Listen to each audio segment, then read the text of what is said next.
Have you heard about the woman who tried to steal a sofa behind your back, calling you emotionally detached? I hadn't either, until it happened to me. I'm a photographer from a small town with a steady hand and, or so I thought, a stable life.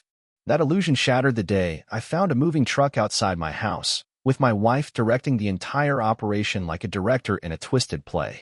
What followed was a betrayal so personal, so quiet and cruel, that I felt like I had been killed by 1,000 polite smiles. But this isn't just a story about a broken heart.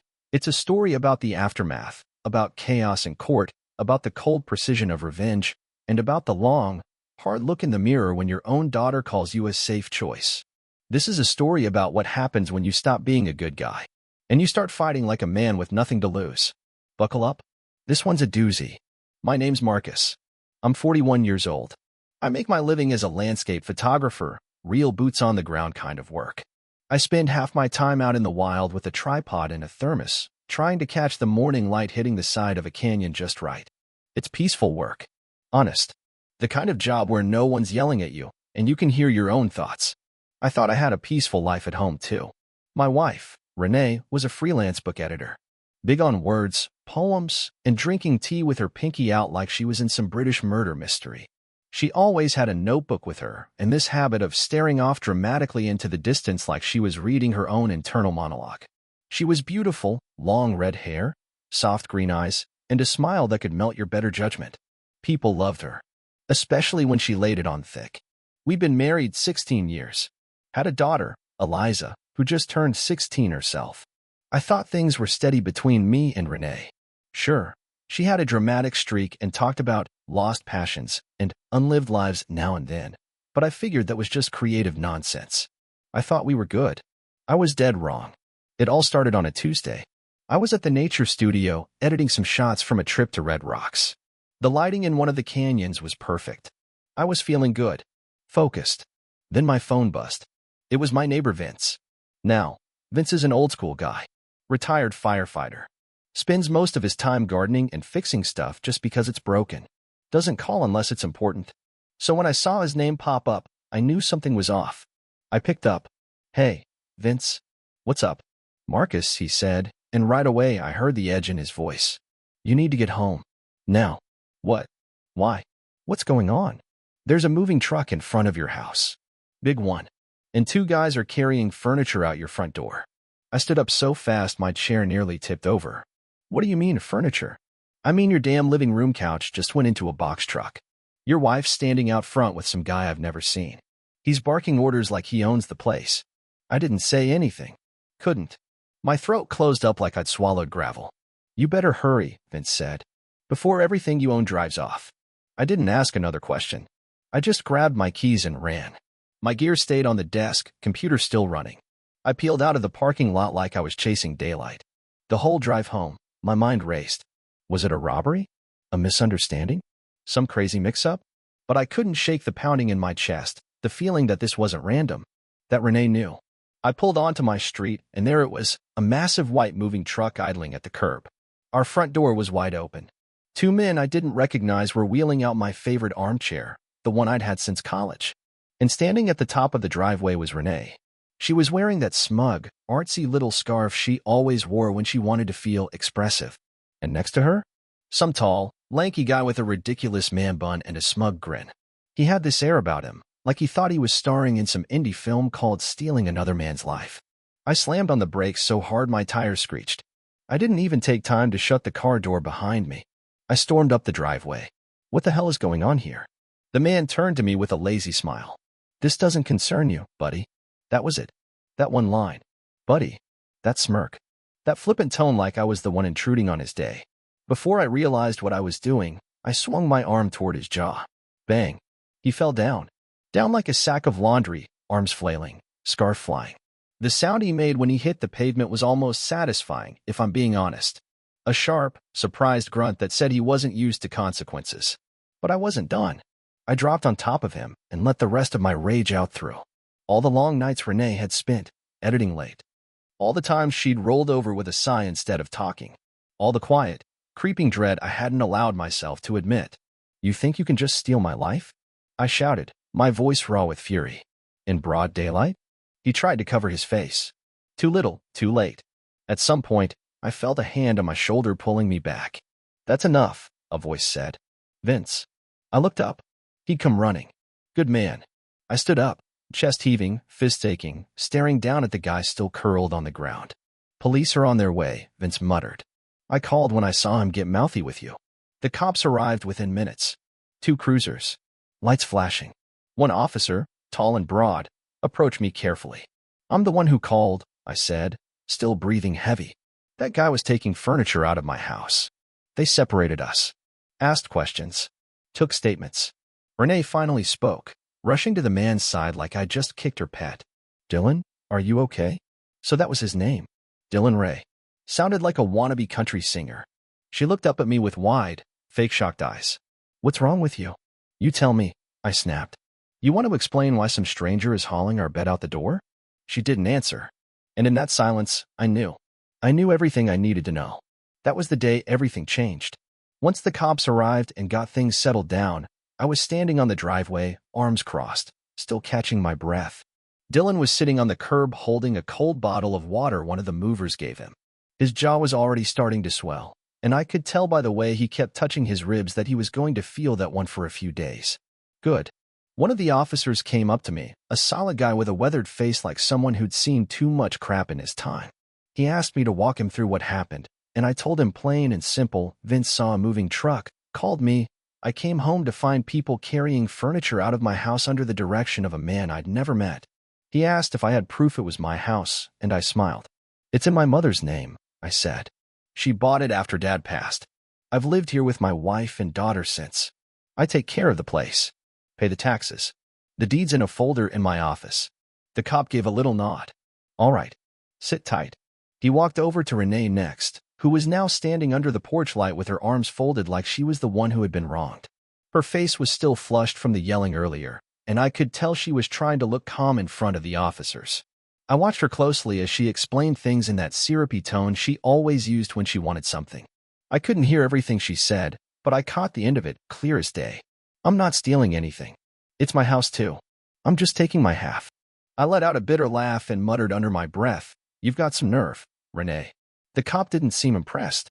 He pointed toward the moving truck and then back at the house. She shook her head quickly, trying to explain something, but I could see the shift in her face. She realized she was losing ground. Then the officer turned to both of us and spoke so everyone could hear. "Ma'am, unless there's a legal separation agreement or a court order, you don't get to just take property out of the house. Especially not without his knowledge. You're married, yes, but this house is in his mother's name. That complicates things even more. If your husband wanted to press charges, he could." Renee blinked, hard. "But this is my home. I've lived here for 15 years. I clean it. I organize everything. I picked out half that furniture." "Doesn't matter," the officer said flatly. "Ownership isn't based on emotional investment. Without proper legal documentation, moving property like this is considered theft." She looked over at Dylan, who was still holding his jaw like it might fall off, and then back at the officer. Her mouth opened like she wanted to argue, but then closed again. Her eyes darted toward the moving guys, who were standing by the truck now, waiting for instructions. "You're saying I have to put it all back?" she asked. The cop raised his eyebrows. "Unless you want to go through this the hard way." Vince was standing off to the side by the mailbox. He met my eye and gave the smallest nod, like, "You did the right thing." That meant a lot more to me in that moment than it probably should have. Renee turned to the movers and snapped, "Put everything back inside." She stomped up the steps and started barking orders. "That lamp goes back to the living room. And that dresser, watch the walls, it's antique." Meanwhile, Dylan stood up slowly and hobbled toward her, clutching his side. "I think I should sit down." She snapped. "Then go sit down, Dylan." Like he was a misbehaving toddler. That's when it all started to click for me. This wasn't some romantic getaway plan. It was chaos. Pure, unplanned chaos. She hadn't hired a lawyer, hadn't served papers. She just tried to yank the rug out from under me, maybe hoping I'd be too shocked or passive to do anything. But I wasn't that guy. The officer came back over to me. "You still want to press charges?" I shook my head. "Not today." He gave me a look that said he understood more than he let on. "Get yourself a lawyer," he said. "Sooner rather than later." "Already got one on speed dial," I replied. I walked back to the front porch, leaned against the railing, and watched as Renee ran back and forth trying to undo what she'd started. Every time she barked at the movers, her voice got a little higher, a little more shrill. The wheels were falling off, and she knew it. She avoided looking at me the entire time. I didn't say anything until everything was back inside. The officer signed off, told everyone to behave, and the movers left, probably with a hell of a story to tell. Before she went back inside, I said, you could have just talked to me like a human being. She didn't respond. I opened the door, walked past her, and headed straight for my office. I pulled the file folder labeled House Deed out of the drawer and set it on the desk like a chess piece. Game on. After the movers finished dragging everything back inside, lamp by lamp, chair by chair, Renee disappeared into the house without saying a word. The police were still hanging around to make sure things stayed civil, which honestly felt like code for watching the show. I figured Renee would stay in her room and pout. Maybe make some dramatic entry back into the kitchen later, muttering about how this wasn't what she imagined. Instead, 10 minutes later, she came clomping down the stairs with 2 large hard-shell suitcases. Her eyes were puffy and red, like she'd either been crying or tried to make it look like she had. I wasn't sure which anymore. She stopped near the front door and set the suitcases down hard, making a statement. I could tell she wanted me to ask what was in them, wanted me to see her off like I was supposed to be heartbroken she was leaving. I wasn't. I didn't say anything. I'm taking just my personal things, she finally said, loud enough for the cops to hear. I didn't reply. She reached for the door handle, and that's when I stepped forward. Wait. She turned slowly, like I had just interrupted a funeral. What now, Marcus? I want to check those bags. Her eyebrows shot up, and her mouth dropped open in mock shock. Excuse me. You heard me. Open the suitcases. One of the cops behind me shifted his weight. The other one raised an eyebrow. Renee laughed, but it came out too fast, too sharp. You don't trust me? I tilted my head. Would you? Renee turned red. Real red. Her jaw clenched, and for a second, I thought she was going to explode. Instead, she huffed and stepped aside. Fine, she snapped, gesturing to the bags. Knock yourself out. I crouched down and unzipped the first one. It was packed neatly, like always. Folded sweaters, a stack of leggings, 3 books, 2 pairs of shoes and drawstring bags. But tucked right in the middle, between a knit shawl and a pair of jeans, was my MacBook. I pulled it out and held it up. This yours? I asked. I need it for work. It's password protected. Well, I was going to ask for access later, she muttered. I set the laptop down on the table and opened the second suitcase. This one was less tidy. A bathrobe, a couple of cardigans, a notebook, a makeup bag, and then I saw my camera charger. Not just one of them, either. 2. Wrapped up in an old t-shirt. And next to them, in a side pocket, were 3 of my 35mm film rolls. The good ones, Velvia, black and white Kodak, all of it. My jaw locked up tight. I held up the charger and the film like I was displaying weapons at a crime scene. She crossed her arms. I didn't think you'd miss them. Of course not, I said. Just the tools I use to make a living. Oh, come on, she said. It's not like I was going to sell them. No, just sneak them out under your sweaters. One of the cops took a step forward.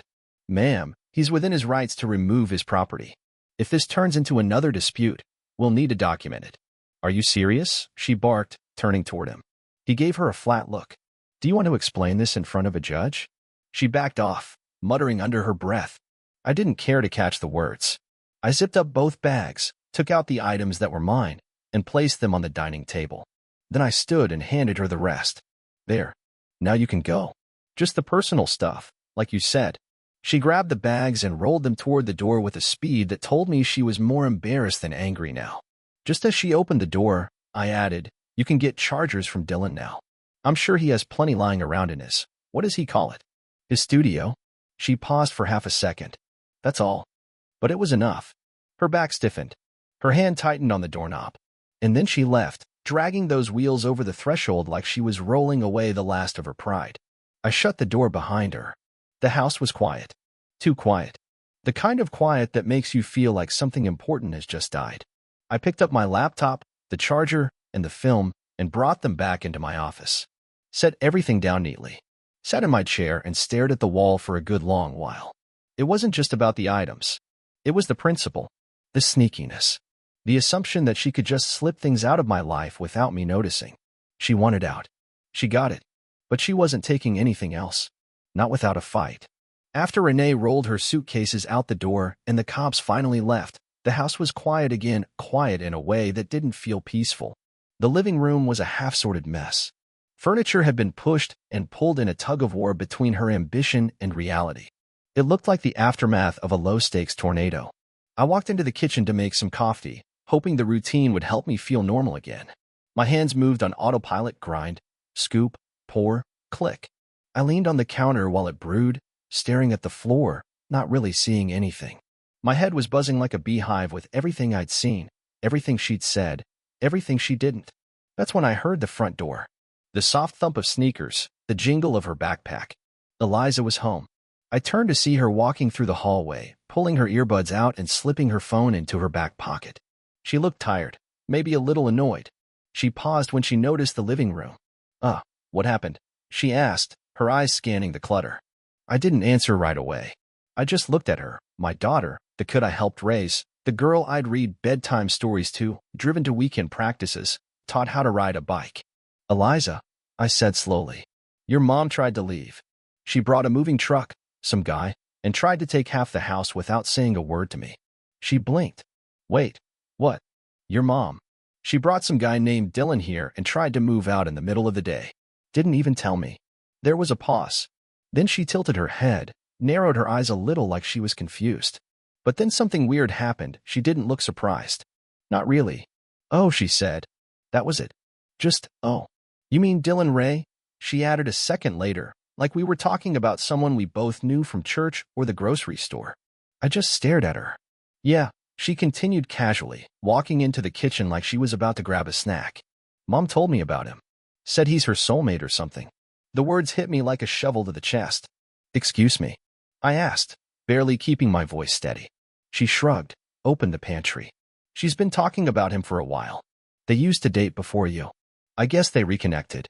She said they were always meant to be." "Eliza, how long have you known?" She didn't even look up. "I dunno. Maybe 6 months." 6 months. 6 months. That was the moment everything tilted sideways in my head. 6 months she had known. And not a word. Not a hint.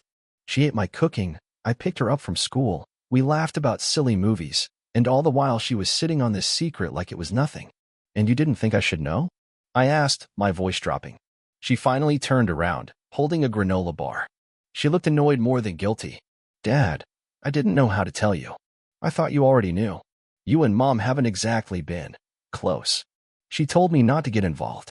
"She told you not to get involved?" I repeated, slower. "But she involved you." "I mean," Eliza shifted her weight. "You're a good guy, Dad. But Mom said you were more of a safe choice. Not like Dylan." I stared at her like I didn't recognize her. Because in that moment, I didn't. "A safe choice?" I said. "Is that what she called me?" Eliza gave a tiny shrug, then dropped her eyes. "Yeah." I felt something go cold inside me. Like a window had opened during a snowstorm and someone slammed it shut again too late. It was one thing to lose Renee, to realize I'd been living in a lie. But to hear those words from my own daughter, like they were just facts, like I was some steady, boring detour on her mom's way back to passion, that hit harder than any punch I threw earlier. I didn't say anything else. Just walked back into the living room and sat down on the crooked couch, hands folded. Eliza stood in the kitchen for a minute, probably waiting for me to say more, but I didn't. Eventually, she mumbled something about going to her room and disappeared upstairs. The air in the house felt heavier after that, like all the oxygen had been sucked out and replaced with something sour. I sat there for a long time, staring at the photos on the wall. Family portraits. A trip to Yosemite. A picture of Eliza holding up a trout with a grin when she was 10. Me, standing behind her, proud. Now, those pictures looked like museum exhibits. A version of life that didn't exist anymore. Whatever I thought we had, whatever foundation I believed our family was built on, was gone. Pulverized. Not just by Renee, but by the silence, the smiles that were hiding knives behind them. I wasn't just betrayed, I was excluded. Like I'd been written out of my own story. And maybe the worst part? They didn't seem to care. Something inside me broke that night in a quiet, still way. It didn't make a sound. No shouting. No tears. Just an ending. Like the click of a door locking from the inside. The next morning, I didn't bother with breakfast. I didn't even make coffee. I got up, pulled on a clean shirt, and headed straight into town to Victor Shaw's office. He wasn't just my lawyer. He was the kind of guy who could argue a fence post into moving if it helped his client. We'd known each other since high school, and while we didn't hang out much these days, I always knew if I needed someone sharp and ruthless, Victor was the man. When I walked into his office, he looked up from behind a desk covered in legal pads, folders, and what looked like a half-eaten apple Danish. He raised an eyebrow. "Marcus, you all right?" "Nope," I said. "And I want a divorce. I want it smart. Cold. By the book." He leaned back in his chair and smiled like a man who just got handed a puzzle he couldn't wait to solve. "I take it things at home aren't peachy. You could say that." He motioned for me to sit down and pulled a fresh legal pad toward him. "All right, start from the top." I didn't hold anything back. I told him about the moving truck, Dylan Ray, the police, the suitcase incident, and the bombshell Eliza had dropped on me about knowing for 6 months. Victor didn't interrupt much. Just scribbled fast notes and occasionally made a face that said, "Wow, your wife's a real piece of work." When I finished, he tore off the first page of his pad and folded it neatly. "Okay," he said. "Here's what we're going to do. First, we closed every joint account Renee and I shared. The checking, the savings, the emergency fund. Everything. We transferred it all to new accounts under my name only. Victor had a guy at the bank who handled it smoothly. When we were done, Renee's access was cut off like a light switch. I left $2 in the checking account. $2. Enough to send a message. Just enough to let her know I remembered every little betrayal. Enough to show her I'd been generous for years, and now I was done. We called my employer's HR department, updated my emergency contacts, and made sure her name was nowhere near my retirement or insurance. I even changed the contact on my dental plan. I didn't care if she chipped a tooth on a granola bar. She wasn't getting coverage from me. Victor worked fast. Efficient. He didn't offer sympathy, he offered solutions. That's what I needed. Sympathy doesn't fix damage. Strategy does. He leaned back in his chair once the paperwork stack was building and asked, "What about your daughter?" I stared at the pen in my hand for a long second before I said, "If Eliza wants to live with her mom, I won't fight it." Victor blinked. "You sure?" She made her choice. She didn't just know, she agreed with it. I'm not going to beg her to stay where she doesn't want to be. Victor didn't say much after that. He nodded once, wrote something down, and moved on to the next form. We finished up everything by lunchtime. Victor told me he'd have the papers ready for Renee by the end of the week, and asked if I wanted to serve her personally or do it formally. "Formal," I said. "At her job. Let her explain it to Dylan." Victor didn't even blink. "You got it." I left the office feeling lighter, like I dropped a weight I didn't know I was carrying. The sky was overcast, and the town felt dull in the way small towns always do on weekdays. I stopped by the bank one last time and got a printout of the account balance. When the teller handed it over, I looked at the bottom. $2. I smiled. Back at home, I packed a few of my things into a duffel bag and took them to my mom's place. She lives just across town, in a little brick house. I knew she'd take me in for a bit while the dust settled. Her eyes lit up when she saw me, but she didn't say much. That night, I sat on the guest bed, staring at the ceiling fan slowly spinning above me. I wasn't sure what the next few weeks would bring. Courtrooms. Paperwork. Maybe more of Eliza's silence. Maybe not. But I knew this much. There would be no more surprises. No more sneaky getaways. No more poetic nonsense about soulmates and destiny. From now on, everything would be written in ink and signed by a judge. And that was fine by me. The day of the hearing came faster than I expected. Everything had moved quickly, papers filed, dates set, responses given. Renee didn't delay, probably because she thought she had this in the bag. She walked into that courtroom like it was a formality, like she just had to show up, and the court would hand her half of everything wrapped in a bow. She showed up with her lawyer, Chloe Steele. Young, expensive-looking, dressed like she just came from a magazine shoot and had someplace better to be. The way she walked in, you could tell she thought this would be easy. Victor Shaw sat next to me, calm and unreadable, wearing a gray suit with a blue tie, and that slight smirk he always gets when he smells weakness across the room. We didn't talk much before it began. He just opened his folder and flipped through some notes, like he was double-checking the recipe before cooking dinner. The judge was a solid-looking man with tired eyes and a voice like gravel. He called the case and asked if both parties were present. Renee nodded. I raised my hand slightly. Then things started. Chloe went first. She stood, cleared her throat, and said that her client was seeking half the marital assets, alimony for 2 years to adjust to her new independent life, and shared custody of our daughter, Eliza. Victor didn't even flinch. He stood up slowly, buttoned his jacket, and began explaining that Renee had been living in a house that wasn't legally hers, had attempted to remove property without notice or legal separation, and had committed multiple financial and emotional breaches of trust. He handed over statements, photos, transcripts, all labeled and organized. The judge raised his eyebrows a few times. He definitely wasn't expecting that level of prep. Then Victor brought up Eliza. "Your Honor," he said, "we'd like to hear from the child directly." That caught Chloe off guard. She objected, said Eliza was a minor and this would be too emotional. The judge disagreed. "She's 16. She's old enough to express her view." I turned and saw Eliza walking up to the stand. She looked nervous, clutching the sleeves of her sweater, eyes darting between the judge and the table where Renee and Dylan sat. She wouldn't look at me. Victor approached slowly. "Eliza, do you love your father?" She nodded. "Yes." "Do you respect him?" A pause. "Yes." "Then why?" Victor asked, tilting his head gently. "Did you not tell him your mother had reconnected with another man and was planning to leave?" Eliza looked down. I didn't want to get in the middle. Victor stepped closer. "You told your father that he was the safe choice. Did you mean that?" Her voice cracked. "That's what Mom said." I just repeated it. "And do you believe that?" She didn't answer. Victor gave her a moment. "Did you support your mother leaving your father for Dylan Ray?" Eliza's voice was barely a whisper. "Yes." "Were you happy for her?" Another pause. Then she said, "Yes." The room went still. The judge leaned back, arms crossed. Then Victor said, calmly, "Do you know if your mother and Dylan want full custody of you?" Eliza blinked, confused. "I don't know." Victor turned to Chloe. "Does your client wish to take custody of Eliza?" Chloe hesitated. Then Renee stood up and whispered something in her ear. Chloe nodded slowly and said, "Your Honor, my client and her partner are planning a relocation and, given the instability of their current situation, they are requesting the court consider another arrangement." The judge sat up straighter. "Are you saying neither of them want custody?" Chloe cleared her throat. "Not at this time." Victor didn't miss a beat. "Perfect. Marcus's mother, Lucille Grant, is willing to assume full custody of Eliza. She's known and trusted by both parties and already provides emotional support." The judge turned to me. "Is this true?" I nodded. "Yes, Your Honor.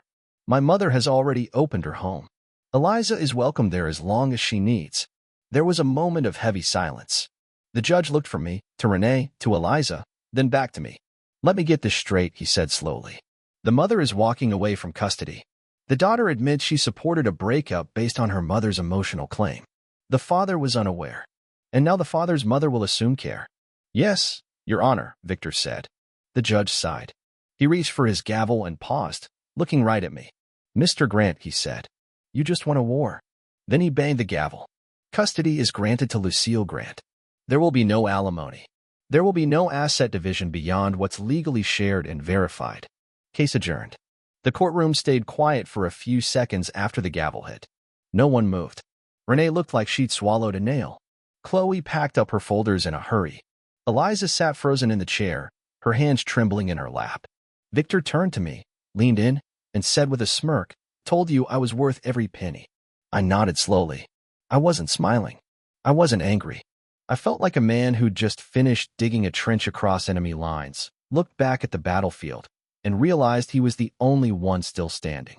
It wasn't victory. It was survival. When the hearing ended and we walked out of that courtroom, the echo of the gavel still rang in my ears. Victor gave me a firm pat on the back before splitting off to chat with a clerk.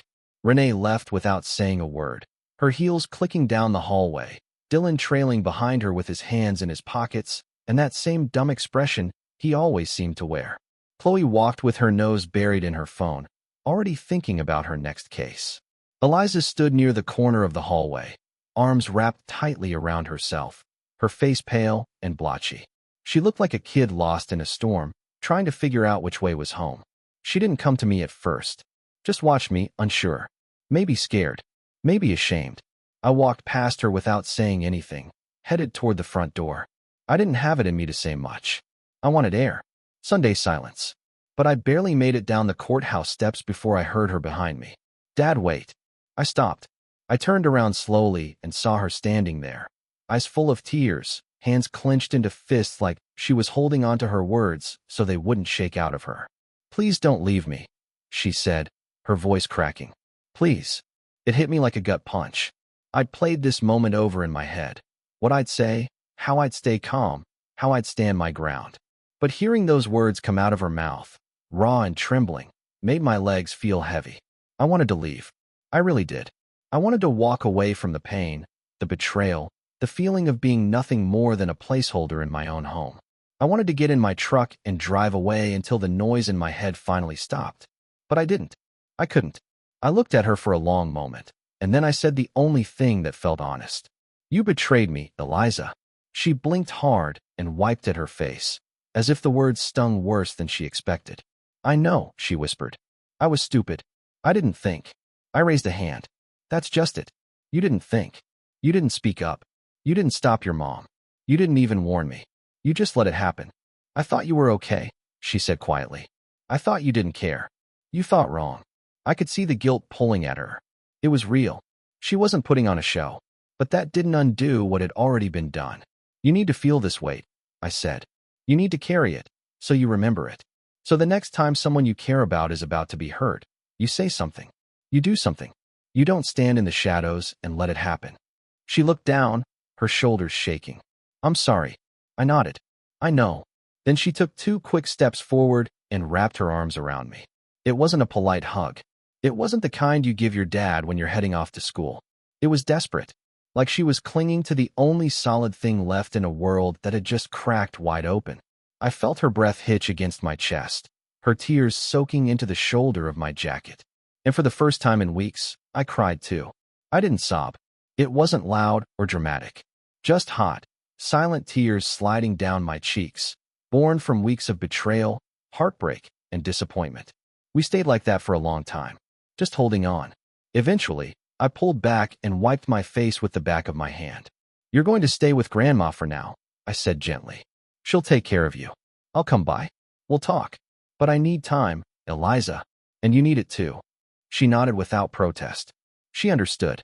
That was the first real step we took back toward each other, not as father and daughter, but as 2 people trying to find their footing again after standing on broken ground.